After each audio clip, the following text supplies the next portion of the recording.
Welcome to the Live Your Possible podcast, the show about sparking and discovering endless possibilities where we work, live, and play. A safe place where we can help you peel back the cover to what may be blocking you from being your most authentic and happiest self.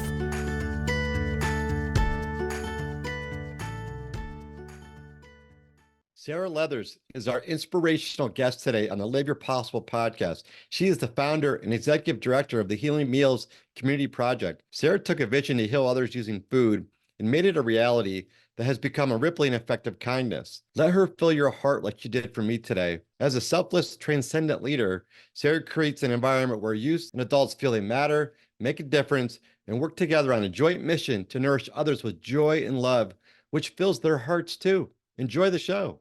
Sarah Leathers, it's so nice to see you. How are you today? I'm great. Thank you so much for having me. I really am excited to talk to you, Darren. I feel like we are very on the same page of how we live our life. Yeah, I really am looking forward to today. You represent so much, and I'd love to dig into that and really just jump right in. I'd love to hear from you about what you're up to and what your highest purpose is these days. You know, I feel so blessed that I am doing the work that I'm doing here at Healing Meals. And, I made a big decision in my mid-50s to change careers and start a nonprofit, and with no idea how that was going to go, but trusted the universe that was putting this in front of me. And all along the way, I have kind of said, I'm shepherding this idea that I had. My sister started this in California, and I knew the work that that she was doing needed to be here in Connecticut. And so I've just trusted this process. And it's hard. I didn't know how hard it was to start a business and a nonprofit, but the reward day in and day out, for me is to be able to work alongside such caring, kind people that want to make the world better. And so for me to just continue to do that and really think about how can we ripple kindness and care out every single day in everything that we do. For every person who walks into Healing Meals or is touched by Healing Meals, all of us care deeply about having them really feel nourished all the way through. So that's what I'm working on. I continue to work on. We want to expand what we're doing because we can see the impact that it's having. So I'm really focused on expansion right now and what that looks like for us, because I have an amazing team that is doing the day-to-day operation and allowing me to think big. You are thinking big, and you're touching a lot of lives. And if you don't mind, could you explain a little bit more about Healing Meals and what you do? Oh, yeah. Yeah. So I'll just step back and say that, again, I want to honor my sister who kind of had something like this dropped into her lap back in 2006. And working alongside a young girl who needed to do some community service. And my sister ran a organic catering business. And she started working with this girl on the weekends and cooking meals for a couple families who had somebody with cancer. And she realized how much it was impacting this 16-year-old girl, realizing the difference she was making in the lives of these two families, and also the difference these meals were making. So in 2007, she started a nonprofit called the Series Community Project, and to provide healthy organic meals to families going through a health crisis while empowering young people.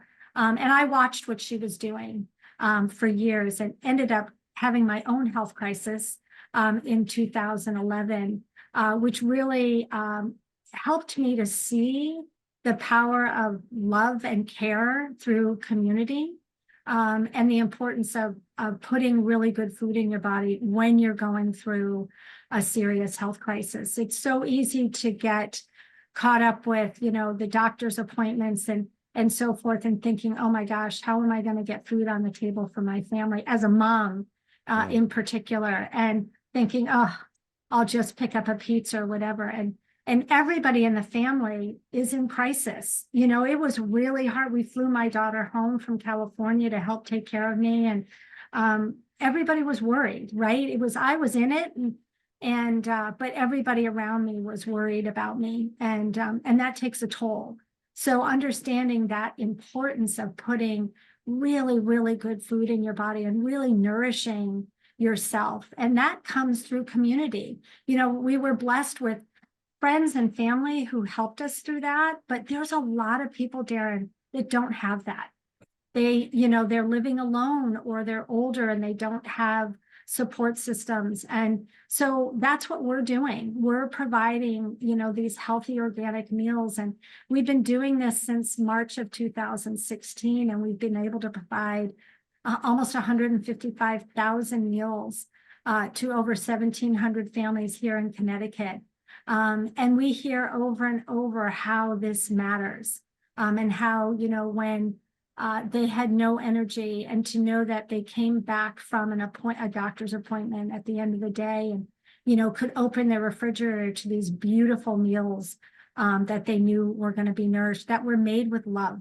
We say that all the time, that, the energy in our building is full of joy and love, and that goes into the food. And people tell us that all the time. I felt the love in every bite. But at the same time, we have kids 14 and up who come into our kitchen every week, and they're doing the cooking.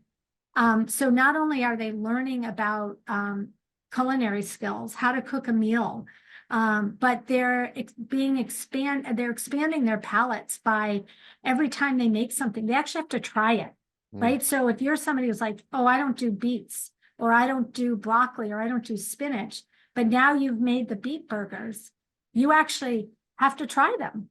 And so we're able to expand their palate and have them really feel the ability to say, I can actually cook a meal from scratch. And that's powerful, right? To send somebody off into college, or whatever they're going to do next in life, and know that they can actually make a meal. But more importantly, hearing from these kids about how they feel, knowing the impact that they're making. The kids write personal note cards every single week to our clients. And the act of just sitting and pausing and getting in a feel-good mindset to write that feel-good note, that changes you mentally. And then when a client sends a note back that says, you saved my life, and we can turn to these kids and say, you did that. And you did that because you gave up 2 or 3 hours of your time every week to come and volunteer. And I think what happens is it changes them on the inside. I had a girl say to me one time, when I asked her why she was coming all the time. And when we started, we were cooking on Saturday nights and Sunday mornings. And she was coming Saturday nights and Sunday mornings. And she said, I love this so much, Sarah. And I said, but what is it that you love? And she said, I love the way my heart feels when I leave. And for me, that is so core to what we do. Because you and I both know, when your heart is full, when you know you're making a difference, the world is different, right? And if I feel so strongly, and maybe this is Pollyanna feeling, but I feel like if more people had the opportunity to give back to somebody else and have their hearts full, knowing they're making a difference in somebody else's life, I think the world would be very different than it is today. Just sit in that space for a second. Think about how many people you have impacted, young people, your clients, families, like you said, the extension of these individuals that have been struggling. It's amazing. And to your point about the element of we can all give back in some form. I mean, it is true, right? When we do that, we actually fill our hearts up too. It's not just a selfless journey. We can benefit from those feelings, and that's okay. Exactly. And I think that's the beauty of it, right? Is you're coming in, we often say kids are voluntold, because they need to put this on their resume, or their guidance counselor, or their parents are saying, you should volunteer. So maybe the reason they started coming in was because it was something they needed to do, but they stay because they realize what they're getting out of it and the impact that they're making. And even our adult volunteers, we're blessed with hundreds and hundreds of volunteers, a wait list every week for volunteers to come in. And if that doesn't show you the beauty of volunteerism, and feeling connection. We have some shifts where people, they are so connected. They actually are, some of our adult volunteers have started a dinner series to go out to dinner together outside of Healing Meals. And they're coming from all different towns and walks of life and ages. And they have built a community here. And it's really beautiful for us to see. Yeah, that's incredible. Volunteerism, it's proven. I mean, a level of connection, writing those cards, like you mentioned, and getting the feedback that you saved my life. I mean, that level of being present, sharing love, it makes you slow down. I mean, I think we could all do a piece of that, right? Like what can we do? Asking our audience, what can we do today that can actually bring a smile to someone, or maybe light someone up a little bit differently, or warm someone's heart, or make it a little bit fuller, because it will make yours fuller. It could be writing that note to somebody. It could be just rippling kindness, as you mentioned, which I love that phrase that you use. And I'd love for you to expand on that. What are some ideas that you all talk about at Healing Meals or elsewhere as it relates to how do we expand that ripple of kindness? I think it happens really organically. It's not forced. It starts with our team, which is really committed to the work that we do and how they choose to show up here every single day. And I'm so grateful for that. And when they show up in a mindset of love and care, then the next group that comes in, the volunteers, that's extended to them, and then the volunteers feel that. Yeah. I say this a lot, and I say, if we do what we do well, and if we provide a space of real love and care and joy, that when they leave Healing Meals, the next person they come in contact with is going to feel that energy, and that's going to change them. And then that person is going to change the next person. And that's, for me, that's the ripple, right? When a delivery angel knocks on somebody's door and hands them this bag of beautiful, nourishing food, that's changing that client in that moment, right? But it's changing that delivery angel. So many delivery angels say how lucky that they get to be the ones to hand off this food that's made with love. It's such a joy to be able to look that client in the eye and, wish them well and, have them, enjoy the food. And, so that's that good, feel good. That's that filling your heart up. And we start every shift in a circle. It's our moment to pause. And as we all come together, because kids are coming from school and people are coming from other things, and we just need to pause and remind ourselves, why are we here? Why are we doing this work? We often will read a note from a client, or we'll say the name of every client that we're serving this week, and we're serving 91 families right now. And we'll read the names, and we'll ask. We'll have a little piece of paper with those names on them and ask our volunteers to carry that name with them when they're here. But the world is hard, and the world has a lot of struggles right now, and we don't discount that. We don't not talk about that. Our youth at 14, 15, 16, hard things come up, and we don't say, oh, everything is great. What we try and talk about is that we actually can bring the level of sadness and the level of worry and fear up. It's okay to bring that joy out into the world, right? We can't solve everything, but we can help people see that there is good. And even in all the bad and the scary and the fearful that's out in the world, there's a lot of good. And it's okay to talk about that. And be open about what's scary. Yeah. The kids feel safe here. They feel safe to share what their struggles are. And we've created that purposely, so they have a place to come. And that's really, really important. I mean, I can tell you the number of kids that have told us that they were able to come out and say that they were gay because they have been in a space that they felt loved and cared for who they were as a human. And that's, what's better than that is to know that you've been able to support a young person who is going through a hard time and making hard decisions that might be different than what the world is anticipating for them. So all of those things are really intentional, but more importantly, and it's back to what I started with, is every one of my team members believes 100% in what we do, and that love and care is the core of what we do. And they show up even when they're not having a good day. They show up to make sure that is extended out to everybody who walks through our doors. That is a ripple effect in action right there.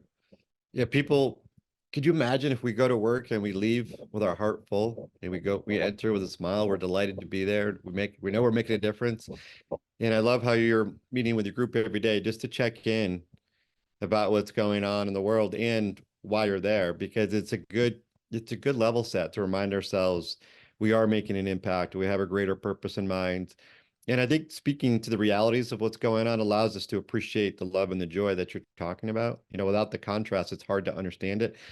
And I think a lot of folks get caught up in, I'll call it, the toxic positivity. Not everything's, as you mentioned, just right or perfect. Yet there is an equation out there that if we have more joy than misery, it does create more happiness. And it's a proven methodology. So we all have our struggles and our lows. It's how do we get through those times in a different way, maybe faster, or we address them differently. And one other thing I wanted to just mention, I have talked to a couple of your delivery angels in the past, and exactly how you described that experience of dropping off the food, your clients just some are overcome with emotion and probably have the greatest level of respect and appreciation for what you're doing and the team is doing. And they'll drop this beautiful food off, this nourishment, and walk away and drive away. And they'll say most times or often they'll pull over and just start crying. Just start crying. Not that they feel badly for people, yet they appreciate the humanity of what's going on, their appreciation and love of them healing and what they're doing together. I mean, to me, that is so powerful. So powerful. And I'll share this quick story. We have a client right now who actually drives, because she's outside of our distance that we would drive to, because we drive about 45 minutes. And she drives and picks up her meals. And she's a gem. She's an older woman and she's just the sweetest thing. And every time she comes in, we stop what we're doing and we check in with her. And Joe, our chef, will often take her bag, grab her hand, walk her out to her car, give her a hug. And he's going to kill me for saying this, but it's rare that he doesn't have tears in his eyes when he comes back. He'll say, "Oh, she's killing me." But that appreciation she has for what we're doing for her, and the way we can wrap our arms around her and let her know she is alone, but that she's not alone through this journey, is why she will drive an hour to pick up her meals. There's organizations out there that can drop ship meals to your door. Yep. And it's great that they're there, right?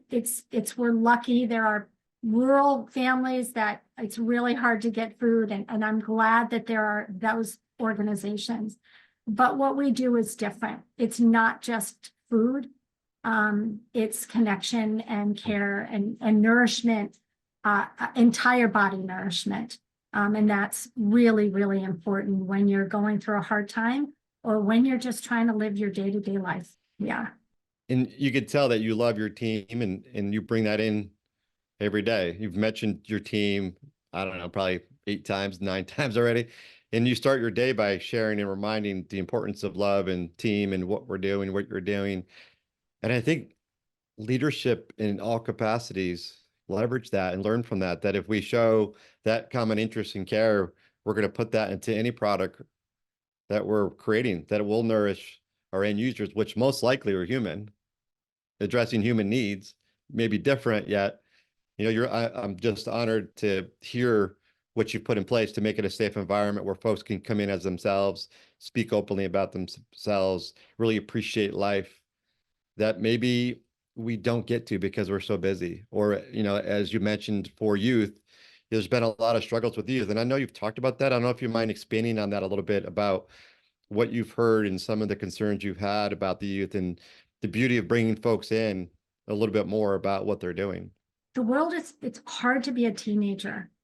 I think back, I thought it was hard when I was a teenager, and that was a long time ago. And then I watched my own kids go through that, and you're going through so much as a teenager. And now I think with social media, and it's scary. The online world is scary for teenagers, and they're just trying to figure out who they are. And so, we have a lot of kids that from the outside, you would think they've got the world by a string. They show up and they're beautiful and they're outgoing and they're on this team and that team and playing in this, and they do a musical instrument. And then you start to get to know them and they share, and it's not all rosy. And there's a lot of worry about the world. There's a lot of worry about who am I in the world? And so the importance of allowing them to thank them for showing up just where they're at today, right? Last week, they might have been on their game. And this week they're struggling. And we understand that. That's, again, I'm going to give kudos to my team and our adult mentors who work alongside our youth. When we put our shifts together every week and we look at who's coming in, we don't just throw it at the wall and guess. There's a lot of care that goes into that. So if we've had an adult mentor who's been working closely with the youth who, might be struggling, we want to make sure that relationship continues if it's going well. That's really, really important. So everything is intentional.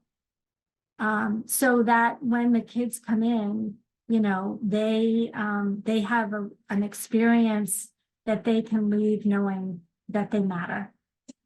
And I think that more important than anything else is we all need to know that we matter just the way we are. Not that we don't want to be like the person that we think is better than us, right? Or looks like they've got a world by a string, because they don't, right? And the more we can share that we all have struggles, and that we were put here to be just the way we are, with our bumps and our bruises and our struggles, and that together, we can help each other out. I have my bumps and bruises. I have my hard days. The team does.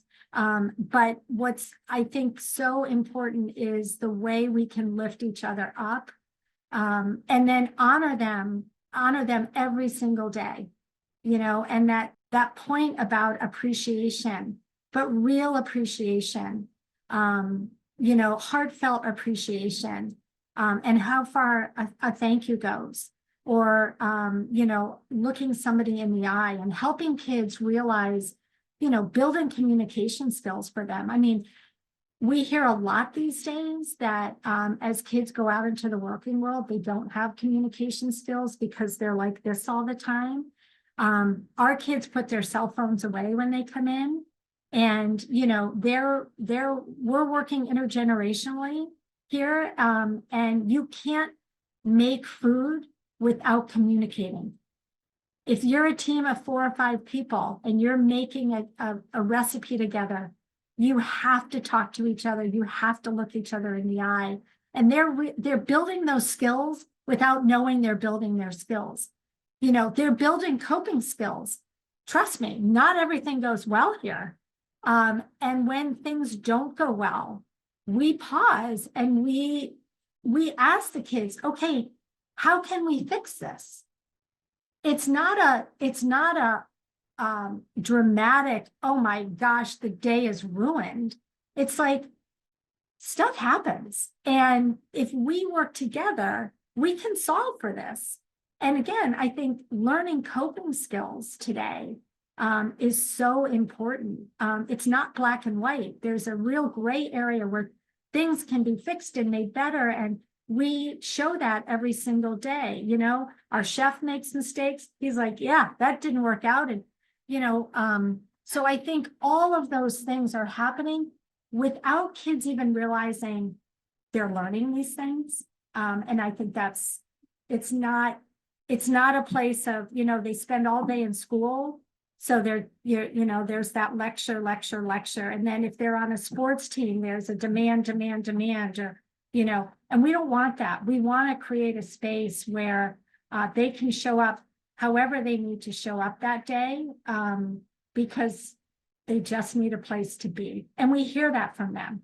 Which is really important. Yeah, you're striking a few chords on that. We have a mutual friend, Brent Robertson, who talks about being, right? So you're bringing folks in to be themselves in an environment where they're communicating and having fun and enjoying the work they're doing. It doesn't feel like work, and they're learning, to your point. And it's about listening. Communication is about listening most of the time. And when we listen with care and curiosity, knowing what the mission is for the day, right? So, I mean, and I also hear you, as I hear you talk about some of these children as well, there's a lot of children we think have it by the string, as you said. The way you were walking through that I was kind of picturing Maslow's hierarchy of needs. Like, right, you have the core elements that we perceive they have it by the string, but then you go up the pyramid and it's around love and belonging, and it's around self-actualization and understanding that we're bringing ourselves in authentically, and then getting to the point of transcendence around we actually have a higher purpose, a higher meaning. Right. That's what you're doing. Yeah. And you know what's it's really exciting is to talk to our youth alum who are out in the world and have them share with us what how this experience changed them, and how they're finding their agency in the world by, you know, the experience that, you know, we're one of many experiences, but how this experience impacted them into what they're doing next. Not that they're being chefs or but the way they look at the world differently, the way they realize they actually can make a difference. And that in and of itself is really powerful. And many of them can't even articulate that until they're out of us a year or two and trying to figure out what's next for them. You know, and then they can look back on this experience and how that made them feel to go, I want more of that. You know, yeah. So that's really fun to have our alum youth come back and or email us and you know, share with us how, you know, this has made a real impact in their life. Yeah, that's pretty cool. I mean, mattering is so important. Mattering and understanding that you made that impact. Corporate America is struggling with that right now, right? There's a bunch of human systems with human needs that are not being served properly, and you're doing that in multiple layers here with the youth and your end clients, which is again beautiful. And this level of mattering, just think about that when these kids are writing these notes, as you mentioned, that level of connection. And if you don't mind just sharing maybe a story around one of the clients or some of the clients, you said that they received those very well. Well, I'll tell you a beautiful story about one of our youth so our kids after 50 hours of service earn their blue apron with their name on it. And after 100 hours, they earn their chef coat. And we've had almost 90 youth earn their blue apron. And I think almost 40 who have earned their chef coat. And that's, you know, 2 hours a week. So it takes a long time. So there's a real commitment there. And I think I don't have that number right, but I think there are almost 70 youth who have over 20 hours who are graduating seniors, which is pretty amazing. So one of our youth who has her blue apron was at school one day, and a girl came up to her and asked her if she was involved with Healing Meals. And she said yes. And in her mind, she thought, oh, I'm going to tell her how great it is to be a youth volunteer. That's kind of what she thought. And before she could say anything, the girl said, my mom got your note last night. And she cried. And I want you to know what a difference you're making in my family's life. I have told that story so many times, and every time I get choked up, because I think that young girl got an immediate understanding of her volunteerism and her purpose and why she matters. When I shared that with the rest of the youth, there was a kind of reaction. And I said, you may never get that kind of interaction with somebody. You're going to get the cards back, and you may not get that personal interaction, but you have to know that every time you go to school, or you're in the grocery store, or you're walking somewhere and you see somebody, that could be a client that you've impacted. Because we've impacted hundreds and hundreds of clients, 1,700 families and their family members. And so you have to believe that there is somebody in your community right now whose life is different because of you. And so that one in particular is, to me, is just a beautiful testament on both sides, right? Because the willingness of that young girl to share her story and to say, I'm in this right now with my mom. We have youth volunteers whose family members were clients. And, we hear over and over and over from our clients how I just got an email yesterday from a client who just went on and on about, the struggles that they're in because of this health journey. She's going through the health crisis, but the spouse is in crisis as well. And from a financial standpoint, they're struggling. And to know that they have these meals, to support them, and know that they're getting nourished, and know that there's people there who care about them. We have 100 volunteers a week showing up to get these meals out. And I think just knowing there's 100 people who came together for you, is powerful in and of itself. That's one of many stories that I could share. Yeah, thanks for sharing that. I felt what you were saying there. That was touching. I mean, yeah, that was pretty special. I mean, I can only imagine how you get those every day, and it just puts it into reality. And that situation for the kids, it's like we stop being busy. We stop just going about our day doing the task. And that's the thing, is like you're serving humanity. What I mean by that too is we're being human. That's the connection and soul that's been missing, I think, in our divisive world right now. We're not slowing down enough to do what you're doing. And what's interesting, in COVID, we had to. We had to. I mean, we didn't have connection the way we have connection now, but we did slow down. We did. And now we're back up in this speed. And, I think about our youth volunteers and all of what they're doing, and our adult volunteers, they're working. We have many adult volunteers who are retired, but volunteering at numerous places. And they're finding time to come and do this because some will say it's the best part of their week. Like they can't wait to come, right? And it's not that we're patting ourselves on the back for what we do.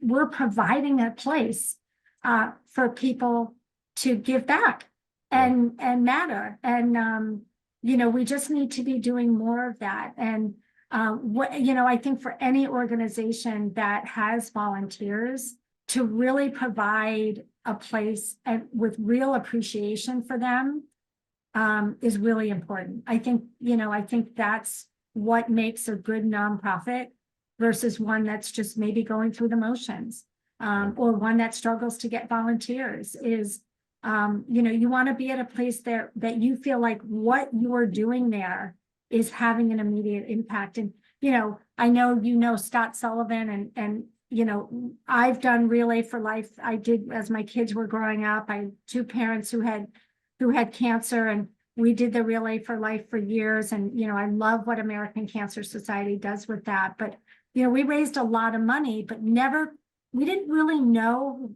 how that money was impacting people in our community. And that's what's different than what we're doing is it's immediate. We hear immediately. And I think that's, how you can, with your volunteers, have them understand what's the immediate impact that they're having. Why does what they're doing in their volunteering matter? I think that's really, really important. Or in any work, right? How do you relate in a for-profit business? How do you relate why the widgets that we're making matter in the world, and why your role in particular is important. And if somebody realizes their role is important, and that somebody sees that, it changes everything. Yeah, love that. Spot on. I think for folks that are listening, wherever you are, whatever work you do, think about that. What is that higher purpose, and how are you making a difference? I think that's huge. And Sarah, if you don't mind, if we could go back a little bit to your leap of faith. You left a completely different, I think, background, right, for what you're doing, from what I understand. And then you mentioned you fell ill, which I'm glad you're better. I don't know if there's more to that story that got you to this place that you're willing to share or would like to share. When I went through the health crisis that I was in, it gave me pause, right? I really couldn't really do anything for almost 18 months. And so it gave me pause to think about what matters, and how scary it is to be in a health crisis, and not know, I knew I was going to be okay, but it was going to be a long road. And during that time, I actually went to the Institute for Integrative Nutrition, because I thought I want to learn as much as I can about how the mind, the body, and the spirit all work hand in hand. I had over the years had other health issues. I've had an underlying autoimmune forever. But I didn't feel like the doctors were really listening. And the answer was a prescription. And I was like, but nobody's understanding that something isn't right. And I thought, well, let me see. I want to learn as much as I can. And that was I was able to do that while I was healing. And I learned a lot through that. And I learned about that real connection, mind, body, and spirit, and that you can't heal one without looking at all the others. Why is that one not working today? And it's probably because you're out of sorts in all three. But that, and while I was going through that, I was watching what my sister was creating. And I thought, how can I help people in my own community? So my sister, one of the things we make is this nourishing broth that is all organic vegetables with adaptogenic herbs that are known for helping to support the immune system. I and my sister at that point had written a cookbook. I was buying her cookbook by the case, and I was making I would hear somebody in my community had cancer, and I was making this immune broth in batches, and I would show up at somebody's door with a big batch of broth and the cookbook and say, here's what you can do for your loved one. Nourish them with the very best food that you can. When our body is having to deal with toxic chemicals from chemo or radiation or medicines or whatever, it's struggling. And so by putting the best nutrition in that you can, it can help offset that. And so that was, I just kept doing that. And I just kept saying to people, I'm going to start Healing Meals. And then, I had a friend one day who's like, what are you waiting for? I'm like, well, I have a job. And so I took the leap of faith and I thought, you're right. What am I waiting for? And I went back to a few friends who I had said, I'm going to start this. And are you in? And I was lucky enough to have 3 women say, yes, I'm in, with no idea who was going to do what or how this was going to go. And we went out to California and spent a week learning about the work that my sister's doing, and then came back and just jumped in. And that we did that in November, and we started Healing Meals in March, and May or June of that year, I think I was working 2 full-time jobs, and my husband's like, this is not sustainable. And I said, I know, but the one job that I have to leave is the one that's paying me. And he's like, you're right. You have to move this forward. And so I was so blessed to have, my husband really support me. I mean, he's been an incredible support through all of this, and is really proud of what, he's created with me, because he's been by my side through it all. And but it was a leap of faith, and yet it wasn't, because I knew it was the right thing. And I knew, as you and I talked about before, that to remain overly optimistic and know that the work is work that's needed in this community, that it would work out. And it has worked out. And I believe that, so much that even every year the budget goes up, I think, okay, we've got this. We're going to expand, and we're going to serve more people, and people are going to support us, because they are in it with us. Our Healing Meals family just continues to grow and grow and grow. So that's the leap of faith, and the learning about, really caring for people through the Institute for Integrative Nutrition, and how important that is to see the whole person. So, if somebody's going, and I use cancer a lot, because we have a lot of our families that we serve have cancer, but we have low-income moms in a prenatal program that we're doing, people with chronic conditions and surgeries. But I can speak to the cancer. When somebody's in it with cancer, they're struggling mentally as much as physically.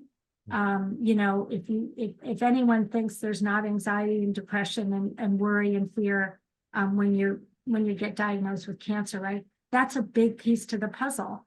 And so you've got to support that person, the whole person and the whole family. And that's what we're trying to do. Love all the support you've gotten and continue to get, which is fabulous, and your selflessness and giving and serving, families and communities they were, which is it's so incredible. I just sit here in awe, and I just wonder what else is ahead for you. Because I agree with you. Like, we need to believe. When we believe, we could put ourselves out there with that highest purpose, like you're talking about, and we got to trust. And there's something we need to do. We need to trust that people are there with us, for us, and it's going to help us get the funding we need and what have you. And one last thing is we do need to take the actions. It's not just the doing part, like you said. It's how we take the actions with generosity, with care, with love, with joy, because that puts joy not only in the work, but to what you've been saying, it puts it to the end product. And that support is so incredible. And I'm just curious for the listeners, like, how do you get the financial support, and also how can people help out you and the Healing Meals Community Project? Thank you. And I just want to circle back on, before I get to that, is it's interesting this year, my word for this year is opportunity. And that's the word for the organization, and to look at every opportunity that comes our way and understand, is this opportunity right for us? Right. And as a team, we make that decision together. But the other is to be willing to take risk, calculated risk.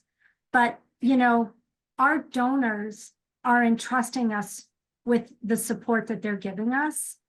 And part of that trust is the willingness for us to take some risks so that we can expand and learn and make mistakes, right? But how can we do what we do better? And that's taking risks, that's trying things. And so I've said to the team, we have to be willing to take risk. We have to be willing to have things not go perfectly, or, you know, try an event that, you know, can bring in some new community members. And if it doesn't work, we pause and we say, okay, that wasn't great. So how can we make that different? Or how can we say, we're going to put that aside, right? Or even with the clients that we're serving, we're expanding the types of clients that we're serving. We'd love to serve everybody, right? But right now we have to focus on how can we make more meals so we can expand who we're serving.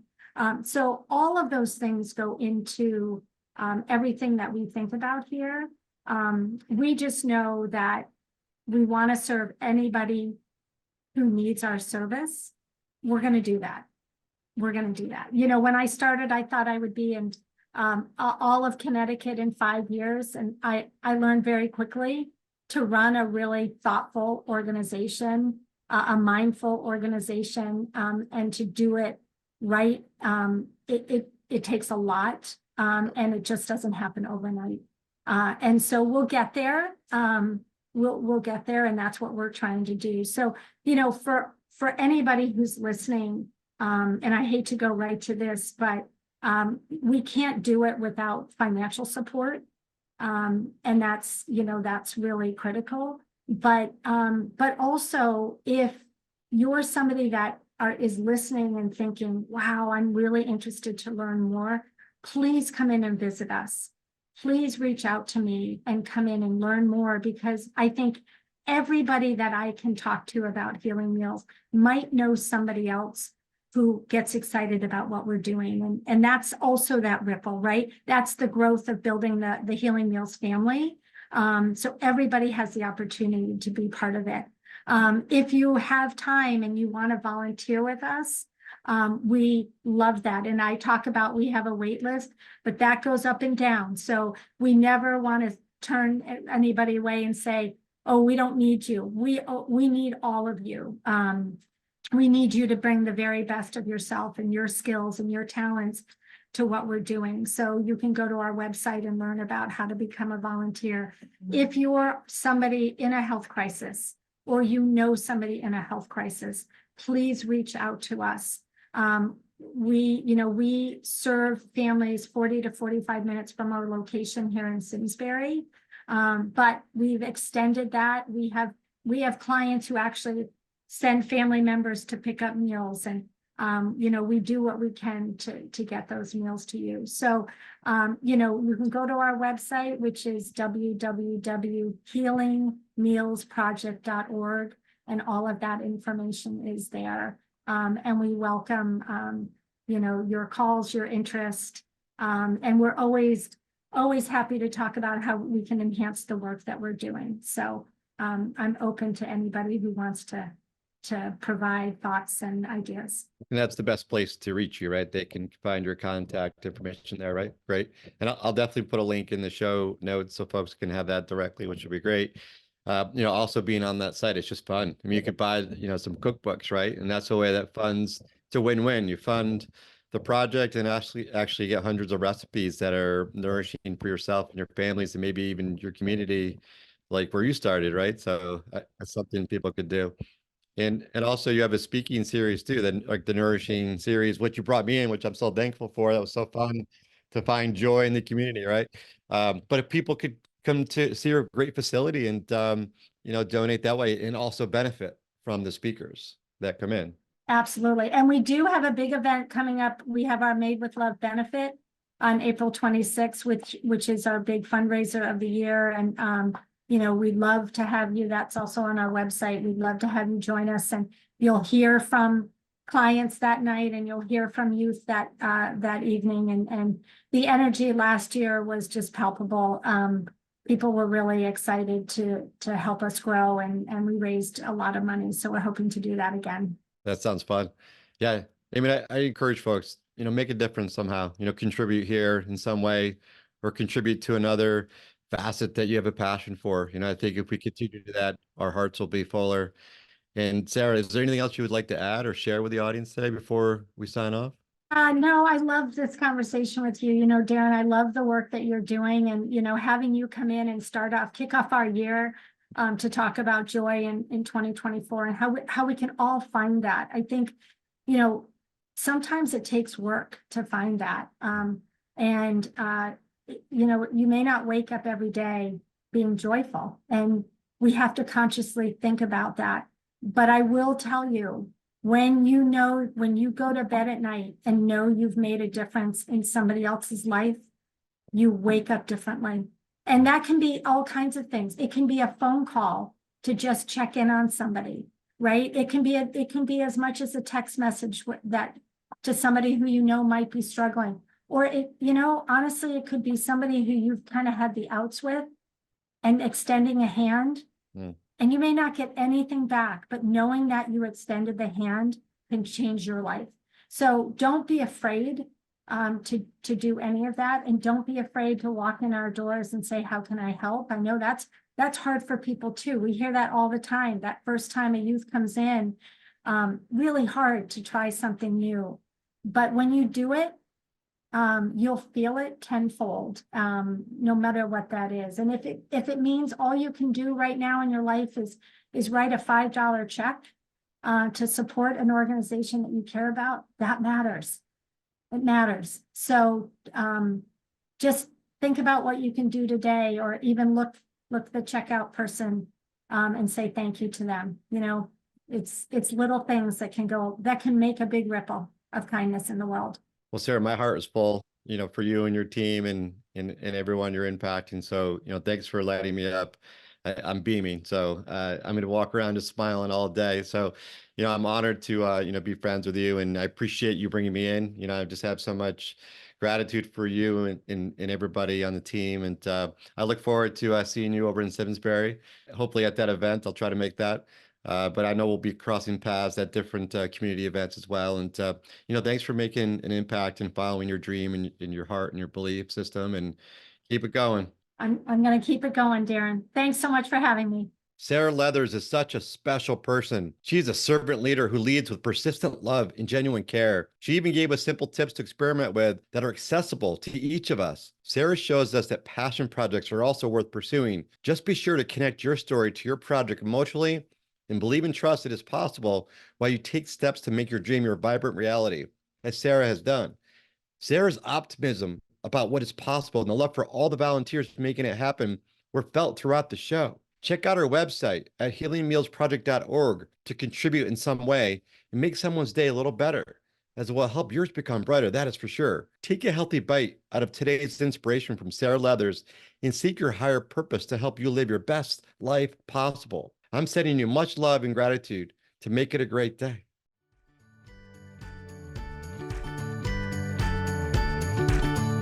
That's all for today's episode. If you liked the show, please don't forget to like, share, and subscribe so you don't miss the next one. Live Your Possible dares to unlock your fullest potential and become an avenue for others to do the same. Join the community by visiting ignitehappy.com. It's time to discover endless possibilities with equal opportunity for all. See you again next week for more insights on how you can live your possible.